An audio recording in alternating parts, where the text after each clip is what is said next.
Here we are, guys, in part 9 of this story. In the land of waves, our favorite blonde encounters the Kyuubi.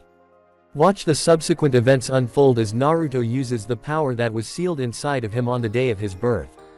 Please remember to like, subscribe, and share with your friends. Now, let's begin. A pain-filled scream was heard throughout the stadium and feathers began to fall down from the sky. The more experienced Jonin, Chunin, and even a few genin recognized that this was genjutsu. As those who recognized what was happening dispelled the effects of the genjutsu, the sand shinobi in the audience and the sound shinobi, disguised as civilians in the audience leapt into action as they began their assault. In the stadium, Sasuke was forced back as an arm extended out of the ball, pushing him back and trying to grab onto him at the same time. "Damn kid, this could get really bad," said the fox as Naruto was still watching Sasuke's fight while the fighting in the stands had just begun. In the stands, most of the Chunin and Jonin had already dispelled their genjutsu. Sakura, having the intelligence and capability to use genjutsu, dispelled hers, and Hinata did the same, being the student of Konoha's genjutsu mistress. Unfortunately for another of her teammates, this wasn't the case as Kiba fell asleep almost instantly. On the other hand, Naruto had no idea what to make of the feathers and he would have fallen under the effects of the genjutsu if it hadn't been for the giant fox that lived in his head, who was already sending out small bursts of chakra to disrupt the genjutsu. "So Kabuto has started his move," the Kazekage thought, looking over at the Hokage. He knew what was going on, that wasn't the Kazekage. The two guards popped a smoke screen. Once the smoke settled, the Kazekage had the Hokage with a knife held to his neck. Everyone from the sand and sound recognized the signal and began their attack. All throughout the stadium, sounds could be heard of the leaf ninja engaging with one another. Outside the village, a giant three-headed snake had appeared and began rampaging through the outskirts of the village. Upon seeing their Hokage being held captive, a team of Anbu attempted a rescue, only to be intercepted by the Kazekage's guards. The guards were quickly dispatched, although they revealed themselves to actually be four sound ninja posing as two guards. They took up a position around the rooftop that the two cages were. "Ninja art. Quad purple flame wall," the four sound ninja shouted in unison. A purple wall of flame rose around the area where the cages were. One of the Anbu tried to burst through the wall, but caught flame as he was repelled. The Hokage was on his own to face his foe. For Suna to betray Konoha, the Hokage said to his captor, "An alliance is only useful to camouflage and make the enemy lower his guard. The stupid fighting games end here, history will change." "You want to start a war?" the Hokage asked. "Precisely," the Kazekage said. "You should avoid conflict and seek out diplomatic solutions." "There is still time," said the Hokage. "Hey, do we become peace-loving fools when we age, Sarutobi-sensei?" The Kazekage hissed. "You," said the Hokage. Baki, Kankuro, and Temari jumped down besides Gaara, as the cocoon of sand peeled away to reveal Gaara clutching his head in pain. "With Gaara like this, what are we supposed to do?" asked Temari as Baki was thinking on a new strategy. Gaara was the sand's trump card and even with the sound's help, it would be difficult to defeat the leaf without Gaara. "You two get Gaara out of here and try and prepare him for the plan," ordered Baki. Temari and Kankuro obliged and took their brother out of the stadium. "Is the leader of your party Orochimaru?" Genma asked Baki as the two faced each other. "Who knows, let's just have some fun," responded Baki. "What the hell is going on?" shouted a confused Sasuke. "Sasuke, sorry but the Chunin exams are now over," explained Genma. "The leaf is under attack by a combination of sand and sound shinobi. If you are a leaf shinobi, then return to your sensei, gather a team and stop Gaara from carrying out whatever plan he may have." "So what kind of guy is this Orochimaru?" the ninja asked on the outer wall of the village. A group of upper-level Chunin and Jonin-level ninja had been deployed to the outer wall to defend against the invading ninja. "He was formerly the Sandaime student," replied Ibiki. "Why did he become a missing nin?" another guard asked. "Because, when the Yondaime was chosen, Orochimaru felt he was the better choice, but he wasn't chosen," Ibiki replied. "Pretty soon after that, he defected from the village. From that, Orochimaru most likely holds a grudge against the Sandaime." "Revenge?" one of the guards asked a little shook. "Most likely. When I saw him as a child, there was only one thought going through my head," stated Ibiki. "That he wasn't human. He was only wearing a human shape. I was afraid." absolutely terrified. At that time, another guard appeared on the platform they were stationed on. Report, the newly arriving ninja said. Giant serpents have appeared at the eastern entrance of Konoha and approximately 100 sand ninja have begun invading the village. Have all shinobi assume their positions and get in contact with the commander of the eastern gate. Ordered Ibiki as everyone obeyed. I see, so that's how it is, responded the Hokage. Your foolishness has caused the leaf to fall further behind. I have won, claimed the Kazekage, ripping off his face to reveal. Orochimaru, said the Hokage. I thought this day would come eventually, but you won't get my head so easily. I told you that you should have picked the Godime. Because you will die here today, Sandaime, sneered Orochimaru. Kakashi, Guy, Zabuza, and the other Jonin and Chunin had begun engaging the enemy ninja attacking them. Looking up at where the Hokage was supposed to be, Kakashi saw a barrier ninjutsu surrounding the area. Guy pointed out something and Kakashi realized what was inside the barrier. Orochimaru and the Hokage. Orochimaru, both Sakura and Naruto said in unison. Both of them thought of Sasuke, who Orochimaru had attempted to get his hands on during the second round, only to be foiled by a certain demon brat. Could this be another attempt for him to get his hands on Sasuke? Orochimaru, isn't he one of the Sannin? The one who became a missing ninja? Asked Zabuza as both Kakashi and Guy nodded. I'm still not sure why he is here, said Kakashi, but it's not good. Kit, behind you. Naruto turned around to see two sound ninja darting towards him. He then felt a small amount of Kurama's chakra surge into him, giving him the necessary speed to dodge their attack and retaliate, sending them into the wall behind them. Thanks, said Naruto to the fox. Unfortunately for Sakura, she didn't have the speed to evade or retaliate against her attackers. However, she did have Kakashi. Kakashi dug two kunai into the attackers' heads, killing them. Stay like that for a little while, Sakura, I'll even the odds, said Kakashi, giving his student a smile. Hey Kakashi. It's been a while since our last challenge, my eternal rival, said Guy. What do you say? Eternal rival. Zabuza though, staring at Guy. He wasn't quite sure where this was going. Most kills wins. Kakashi responded, giving a little smile. Guy nodded. Upon hearing this, now Zabuza wanted in. Now you are talking, Zabuza replied. Looks like he have a new rival. Kakashi, responded Guy. Zabuza's sweat dropped upon hearing that. Huh. You say something Guy, replied Kakashi, enraging Guy with his coolness. So whoever kills the most sound and sand ninja wins, correct? Zabuza asked, pulling out his sword. Yes, but our primary objective is to prevent casualties, Kakashi replied. Although, I'm concerned about the Hokage, let the Anbu handle it. Besides, that person is the Hokage, he's not to be taken lightly, replied Guy as Kakashi, Zabuza, and Guy began their contest. At the same time, Naruto was fending off a few of the sound ninja that had decided to attack him. He was knocking them out with ease, thanks to the boosts in strength and speed given to him by the fox. However, as the number of sound increased, he found himself back to back with Hinata, who almost fainted realizing who she was so close to. But she knew that if she fainted now, she would either die, or lose all the respect that she had just gained over the past month. The sound ninja charged at the two genin. And Naruto, get down, she said to him. Somehow, Naruto knew that was the right thing to do and he fell to the ground as Hinata began moving her arms. Protection of the 8 trigrams, she yelled out as the dome of cutting chakra formed around the two, severely injuring any of the sound ninja that had tried to attack them. Wow. I knew that was an amazing technique from the battle, but I never knew it was this good, thought Naruto. Hey, that little vixen is certainly full of surprises, Kurama responded.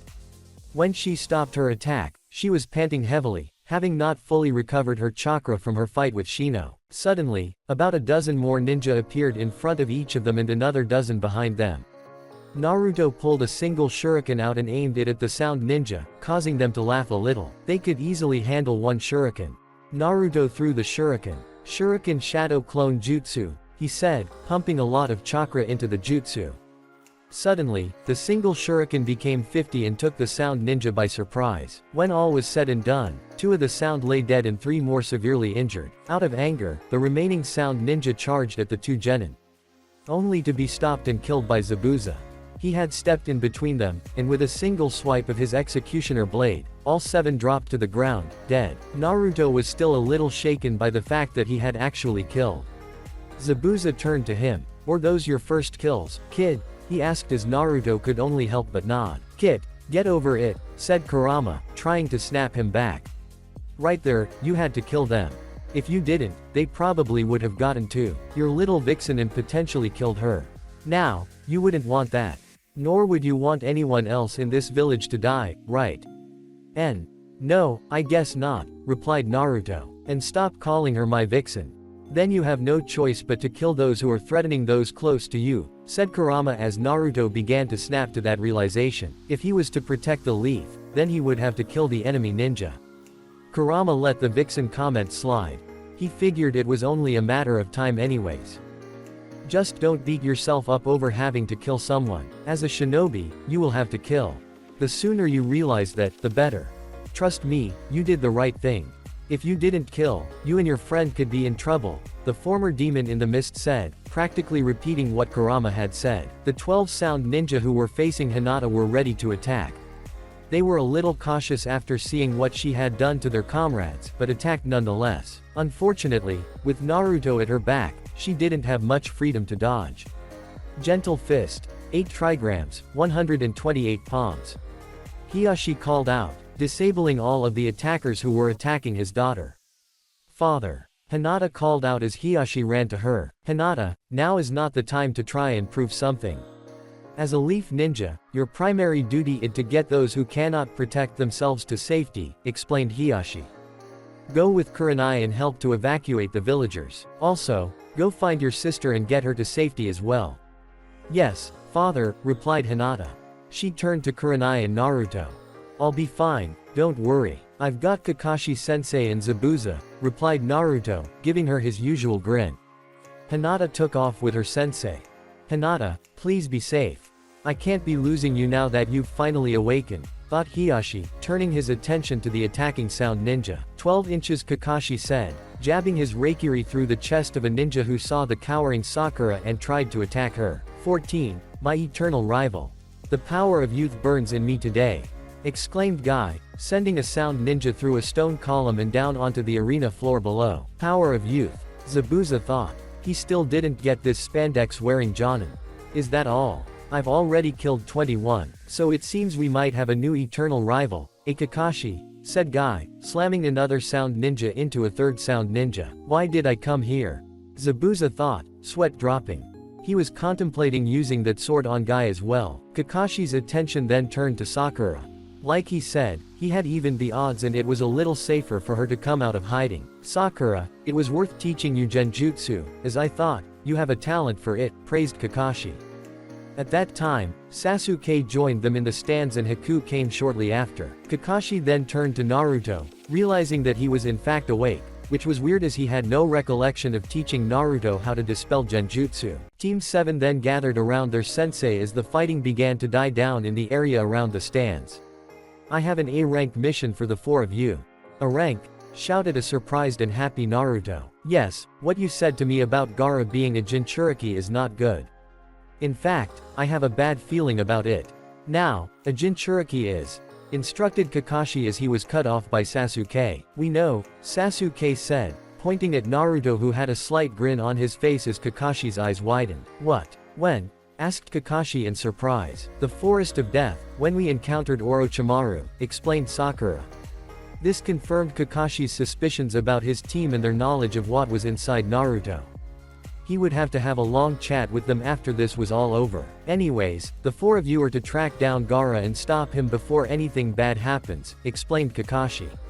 I have a feeling Naruto knows the most about what's going on with Gaara, so Naruto's eyes widened as he realized what Kakashi was hesitant to say.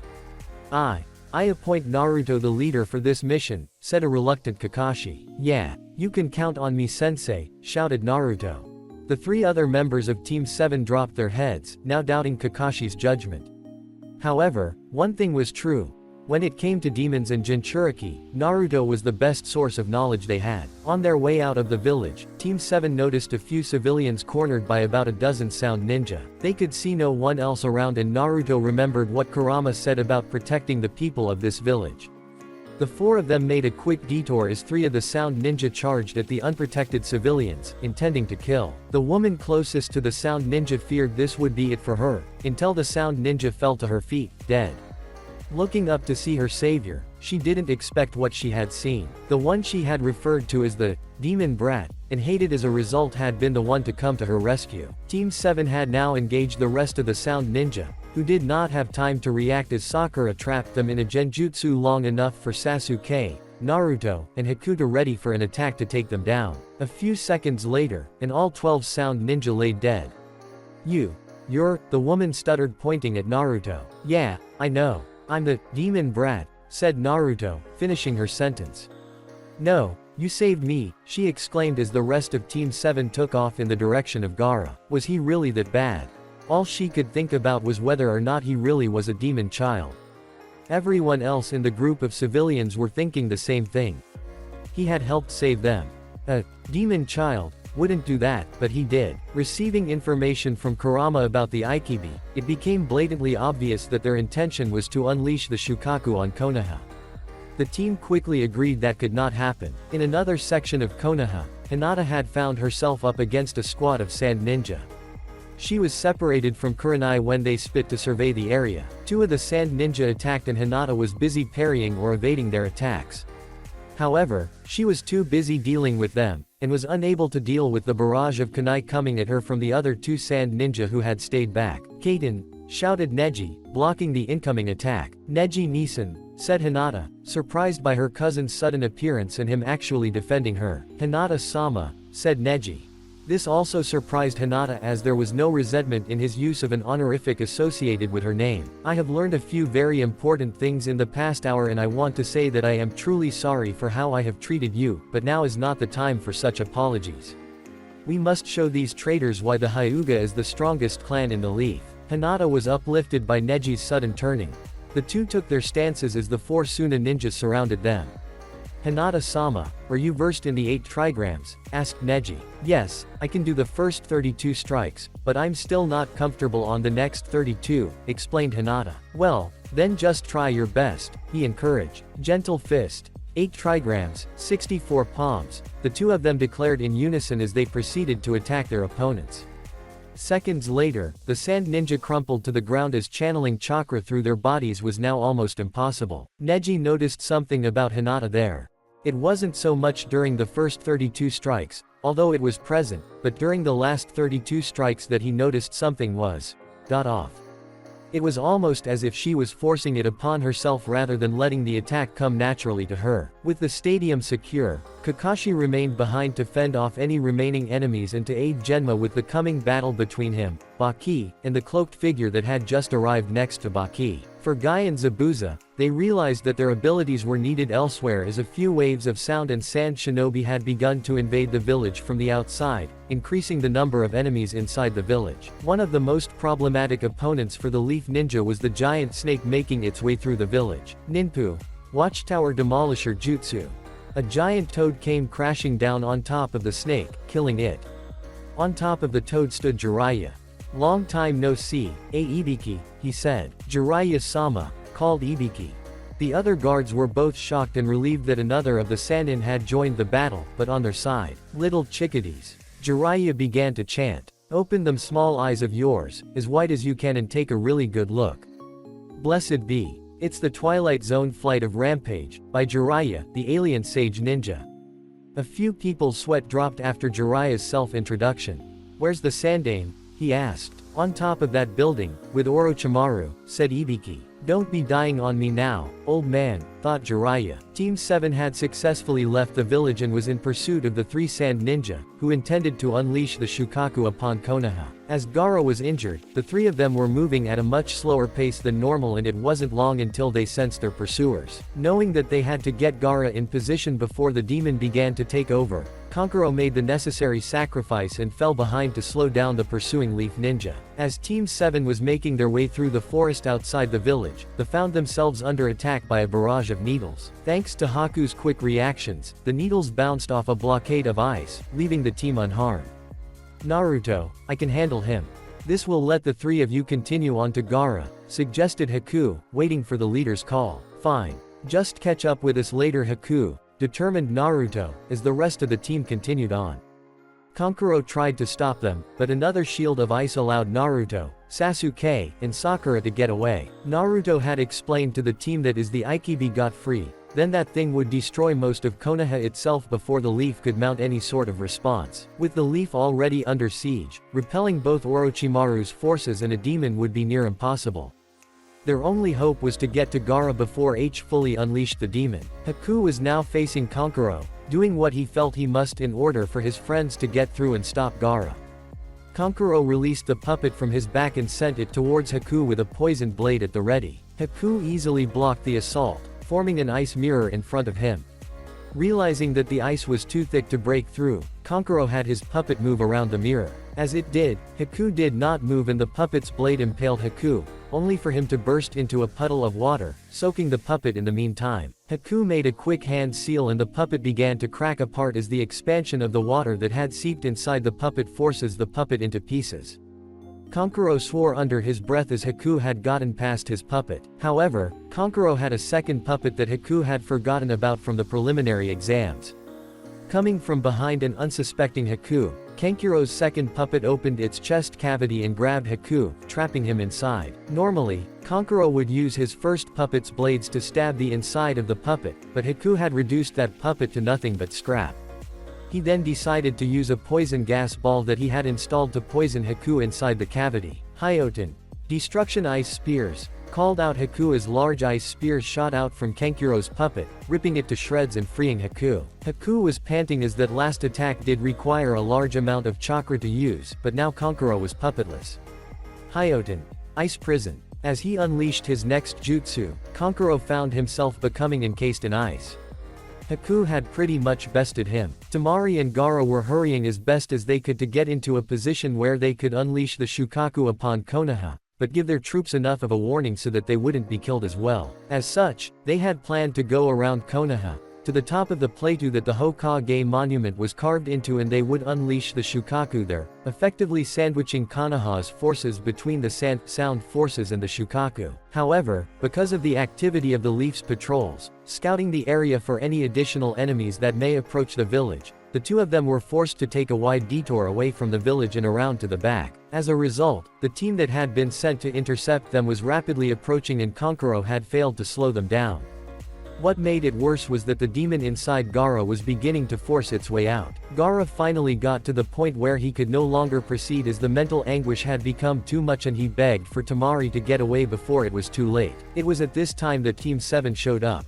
"We don't know what you're planning, but we know it's not good and that we have to stop you right here," declared Sasuke, jumping down to face Gaara.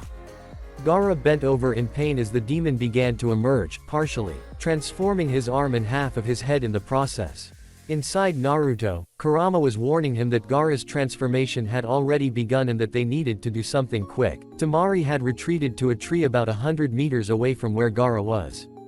This wasn't necessarily a safe distance, but it gave her a nice view of the coming fight and would give her a slight head start should she need to escape. You're strong, you have companions, and you have ambition, like me," said Gaara. "I'll kill you. Once I have done that, I will have ended that. Once I have done that, I will feel alive. Come let me feel it." Team 7 felt a wave of killing intent radiate from Gaara that was more intense than what they felt from the Forest of Death. The three members of Team 7 looked on in horror at Gaara's transformation. It was almost like what Naruto went through, but it seemed as if Gaara wasn't in complete control. "Are you afraid of me?" taunted Gaara. "Afraid of my existence? Remember, you are now my prey." Taking advantage of their shocked expressions, Gaara lashed out his sand arm at Team 7 as they just managed to evade. They spent the next few minutes trying to evade Gaara's attacks and Gaara's taunts continued. Quote, "What's the matter, are you afraid of me?" called Gaara. "Have your fears overtaken you? I thought this was going to be exciting. How do you intend to kill those you were meant to kill? Are your reasons for existence that puny? If you crave an answer, come and get me." It was intentional. "He left me alive for a reason," thought Sasuke. "He let me live so that he doesn't have to feel guilty about killing the entire clan. My brother Itachi chose me to be the Avenger. My sole reason for existence is to hunt and destroy him." Taking Gaara's taunts to heart, Sasuke activated his Chidori and charged at Gaara. Naruto had warned him not to rush into this, heeding the warnings coming from the fox. When the attack landed, Sasuke's Chidori carved through Gaara's arm like butter. Ahahahaha, laughed Gaara. His wound wasn't bleeding, at least not blood. It was bleeding sand, which quickly closed the wound, healing his arm. Quote, I see. So that's what it was. The reason why I'm so excited. I just got the answer. The pain. Defeating a man who's strong enough to hurt me and utterly destroying him. That's what gives me an even greater sense of existence. Gaara begged for more and his transformation progressed further as a tail emerged, resembling his arm. Inside Naruto, Kurama was swearing at the events. Sasuke, Kurama told me that fire is the way to go against him, explained Naruto, taking the advice directly from the Kyuubi. Sasuke remembered the battle back in the stadium and understood what Naruto was referring to. Quote, Kaden. Dragon fire breath, shouted Sasuke as he gathered the chakra and expelled it as a flamethrower towards Gaara. Gaara blocked the fire with his tail, but he noticed that it slowly began turning into glass. Quote, hissed Gaara as he noticed that Naruto had jumped down to Sasuke's side. Quote, you're the one I failed to kill the other day. Gaara's rage intensified as he lashed out with his hand towards Naruto. Naruto screamed for everyone to get away, but Sakura wasn't quick enough. The sand hand struck her, pinning her against a tree and knocking her unconscious. Sakura. Both Naruto and Sasuke screamed. What is she to you? Questioned Gaara. She's my comrade. Let her go or else I'm going to kick your ass, declared Naruto. Gaara's grip on Sakura tightened as Sasuke was struggling to free her, but to no avail. Haha. The only way she'll be released is if you can beat me. Not only that, but the sand will get tighter as time passes, slowly crushing her, claimed Gaara. He removed his arm from Sakura, but still left some sand to pin her and slowly crush her. Sakura let out a slight gasp as the sand tightened, most likely breaking a few of her ribs. Both Sasuke and Naruto now realized that their only hope to save her was to beat him. Naruto looked at Gaara, trying to figure out why exactly he was doing this. What he saw was part of himself. What sad eyes. Very lonely. Just like me, he's had to live with a monster in him, thought Naruto. I loathed everyone. I couldn't understand why they hated my very existence.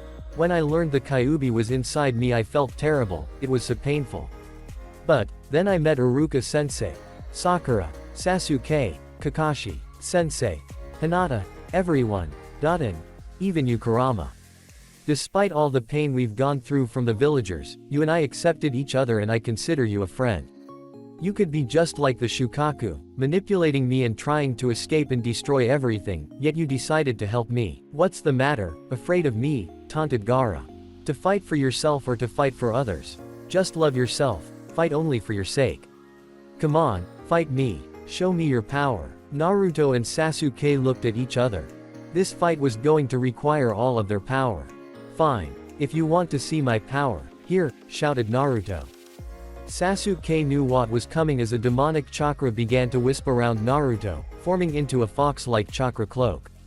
Let's go, Kurama. His cloak began to take on the one-tailed form as Kurama began to force even more chakra into the kid, slowly pushing another tail out of the chakra cloak. Sasuke, we need to hit this guy hard and fast, said Naruto, Sasuke agreeing. Haha. Sand Shuriken, shouted Gaara as he sent a wave of sand shuriken towards Naruto and Sasuke, sending them flying back. The two-leaf ninja rebounded as Gaara laughed at them. They looked at each other and connected like they did when first fighting Zabuza in the Land of Waves. Kaden. Dragon Fire Jutsu, shouted Sasuke, unleashing his attack. Gaara blocked with his tail, causing more of it to turn from sand to glass, but nowhere near enough to slow Gaara down. Gaara sent his arm out, trying to hit Sasuke, but Sasuke's Sharingan had caught this and he dodged before Gaara's attack could make contact. When Gaara looked around, he saw that a particular Jinchuriki with a fox-like cloak was missing. What happened next? Gaara would be feeling for the next few months, regardless of his demon state, straight from the teachings of Kakashi-sensei and refined from the teachings of Pervy Sage. Ultimate secret technique, an eternity of pain. A Rasengan that Naruto had formed came slamming up into Gaara, just underneath the tail. The blast of the attack sent Gaara flying as it looked like half of him had been blasted away. Gaara let out a sadistic scream of both pain and enjoyment. Temari looked on at the damage that Naruto had actually inflicted to Gaara. What was that? Asked Sasuke. My new technique, smiled a fox-cloaked Naruto. Haha. You are fun. Naruto Uzumaki. But now it is time you die, shouted Gaara. No. It's finally here, said a horror-struck Temari.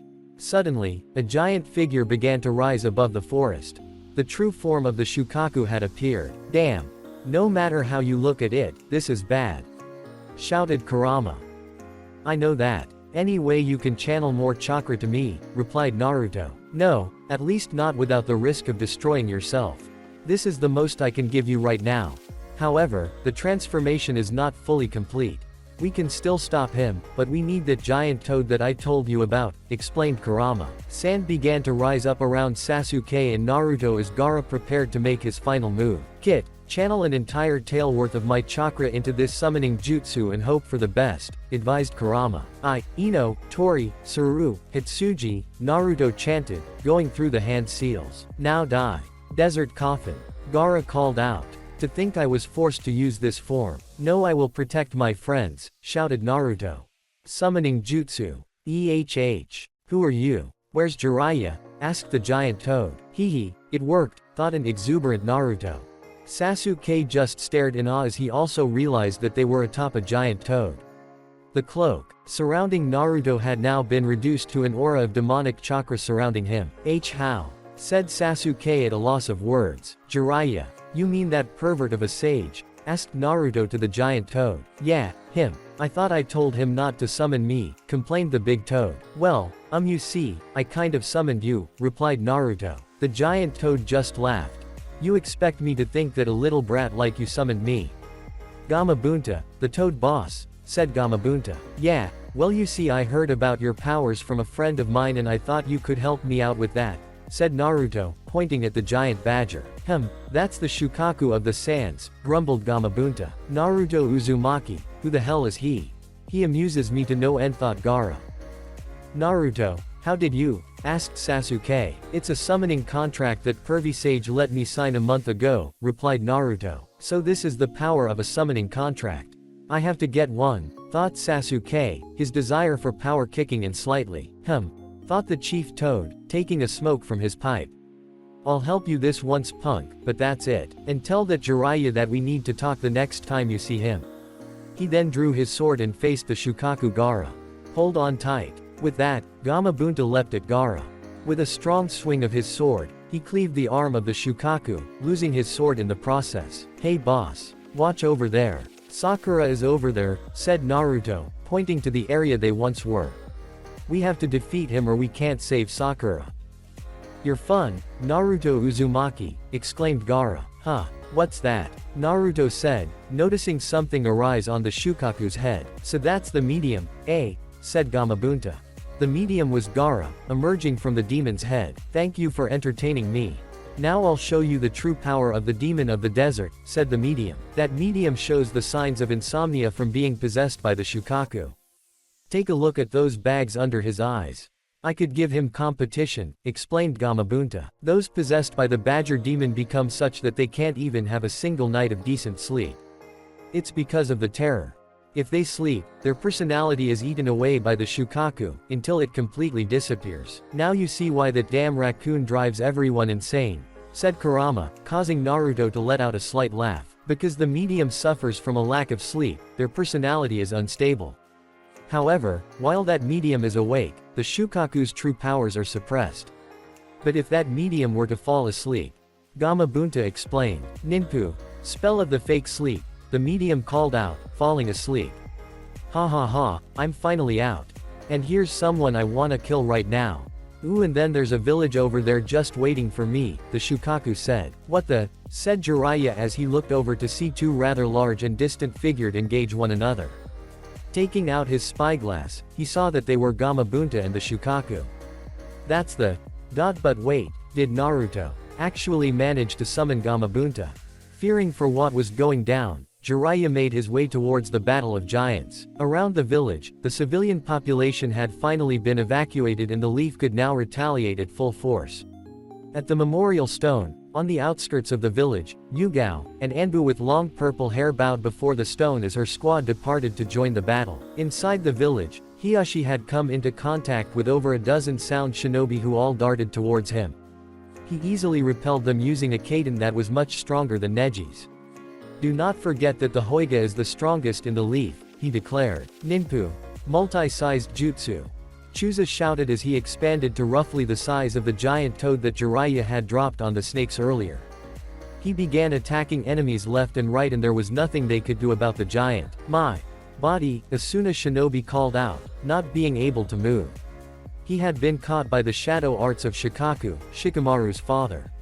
"Shadow neck bind jutsu," he called out as the shadow worked its way up the sand shinobi's neck, strangling him to death. "Mind-body switch," Inoichi, Ino's father, called out. He switched minds with one of the Suna shinobi and began using that ninja to attack the other enemies. "Hey, just like old times," Inoichi said, joining Shikaku and Chusa. "The good old days of the Inoshikacho formation," exclaimed Shikaku.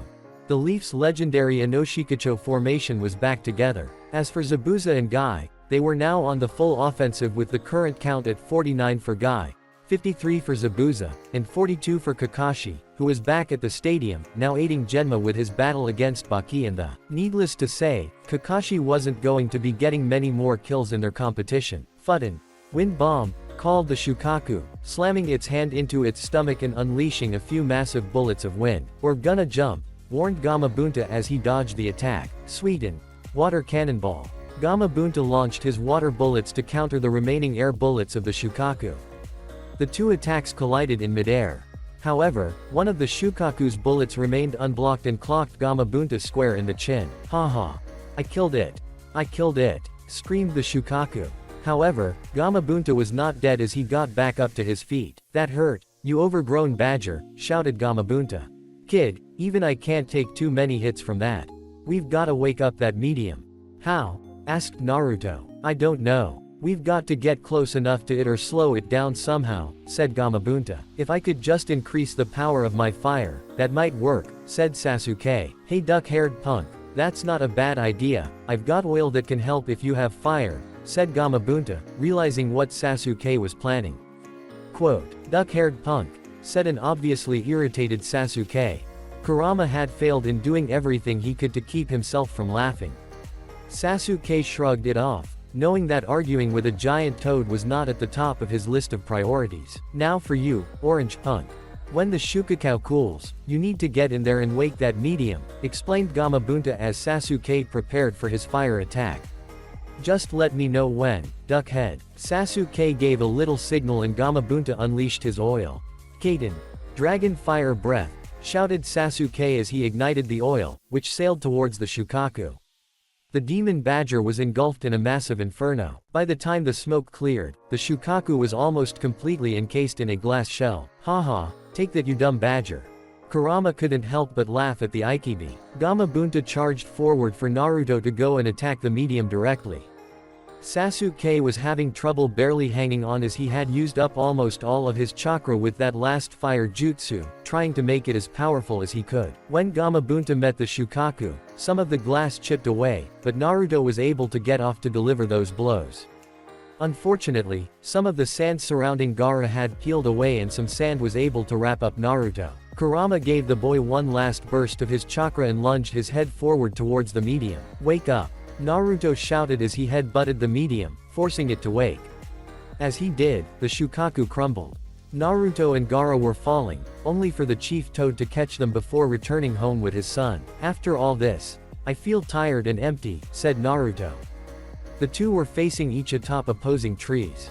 "We are the same, you and I, let's make the end of it." Naruto and Gaara made one last bout at each other, falling to the ground as they clashed. Both of them laid only feet apart, neither able to move because of the drain that was now being felt through their entire bodies. Upon feeling the massive burst of chakra, Haku had left the frozen Kankuro to check out the situation with the rest of his team. When he got there, he saw Sakura pinned against a tree, but the sand encasing her was slowly crumbling away. He caught Sakura after the rest of the sand fell apart and she was finally free of her prison. Throughout the village, a cursed scream could be heard coming from inside the purple barrier that contained the battling Hokage and his former student. As the barrier finally collapsed, the four-sound ninja grabbed their master and retreated. The Hokage lay on the top of the roof, dead. However, he had managed to seal part of Orochimaru's soul with him before departed for the next world. While he may have been defeated, the Hokage had made sure that Orochimaru wouldn't be threatening the village anytime soon. Around the village, the tides had quickly turned as the shinobi of the leaf were quickly repelling or killing the foreign invaders. As Orochimaru retreated, so did the remaining forces inside Konoha. The battle for Konoha had been won. Kakashi saw the whole ordeal end and faced Baki and the Anbu. Kabuto, you were right before is completely exposed, Kakashi said as Kabuto removed the mask. Hey, what do we do? Asked Baki. Slowly retreat, replied Kabuto. With that, Kabuto and Baki disappeared in a puff of smoke. What is that guy dragging himself over here for? Thought Gaara, unable to move.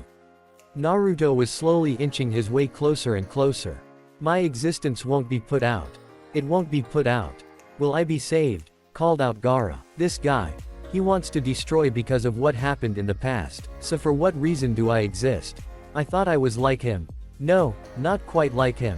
And that this is the worst pain I know, thought Naruto as he inched closer. A world where one's existence is unnecessary. No. Don't come any closer, screamed Gaara. Being alone. Being incomplete. What you must feel. What your pain must be, I understand that, said a crying Naruto. Gaara looked on in disbelief. But, for all the people who are precious to me, if you hurt them and try to kill them, I will stop you. What the, until now, for the sake of other people, you.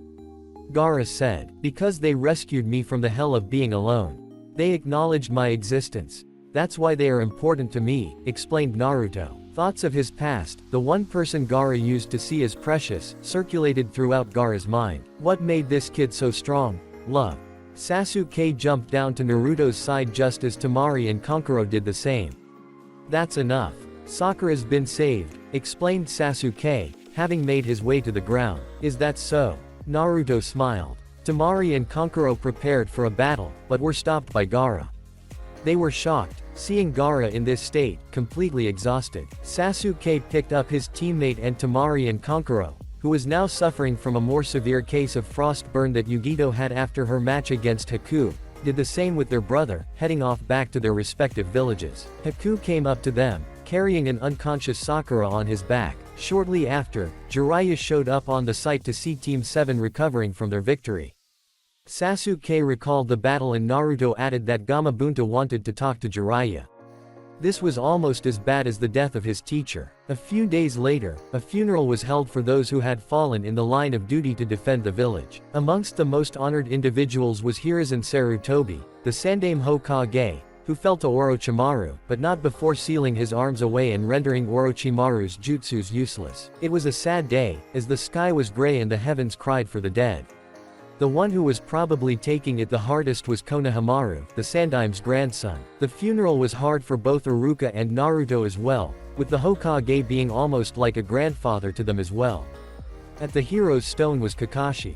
The same place where he normally was when he needed to think. The ceremony for the Sandaime is about to begin, said Yugao, carrying a bouquet and walking up next to Kakashi. She placed the bouquet at the base of the stone to honor her fallen comrade, Hayate, who was killed during the month preceding the attack. Kakashi-senpai, are you here for Obito?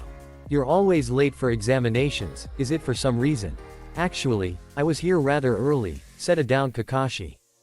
But I didn't know what to say when I got there. I used to be foolish and did meaningless things all the time. Not far from where Kakashi and Yugao were, Jiraiya was sitting against a training post, reminiscing on the old man. This is the same place where he took the Sandaime's belt test to become a genin. The same test that he gave to his students, one of which gave it to Kakashi, and Kakashi gave the test to Naruto. On the outskirts of the wall, two cloaked figures stood over, observing the damage that had been done. We don't need to destroy what's already suffered a lot of damage. What do you think? One of the figures said. The village is at the end of its prosperity. We shouldn't feel sorry for it, said the other figure. Gaara is no longer here. Actually, do you still miss your old village? Itachi, said the first figure. No. Not at all, stated Itachi, the second figure. That asshole Sarutobi, cried Orochimaru from his secret base. Kabuto tended to his master's wounds, although there was nothing he could go about the arms. Well, it wasn't going to be that simple, stated Kabuto. Out of all the 5 cages, they say the Hokage is the strongest, however, 2 out of 5 isn't bad. Orochimaru sent some killing intent towards Kabuto. Stop saying comforting words, or I'll kill you, hissed Orochimaru. We didn't even manage to get Sasuke, said Kabuto. That is no concern, said Orochimaru ominously. He will come to me. We just need to give him a different kind of push. Orochimaru looked over at a crippled hand sitting on his desk. If only we had gotten Itachi Uchiha to join us, then we wouldn't have this sort of problem. Because he's even stronger than me, that's why I left that organization. A whistle was heard by a team of scouting sand ninja. The squad joined up, wondering what it was the whistleblower had found. It's over here, he said. This is, they all said in horror. They've been dead for a while. Before the Chunin exams, said the whistleblower. I see, so that's what happened, growled Baki. That bastard, Orochimaru. At the bottom of the ravine they were looking into, there lay the cage, dead. A complete surrender by the sand to the leaf was issued and Konoha accepted. Orochimaru was placed as the mastermind to the entire attack. Thanks to him, both villages were without a cage. That's it for this video. I hope you all enjoyed the video. Don't forget to like the video, subscribe to the channel, and follow me on my other social media accounts. Anime God here, and I'm signing off.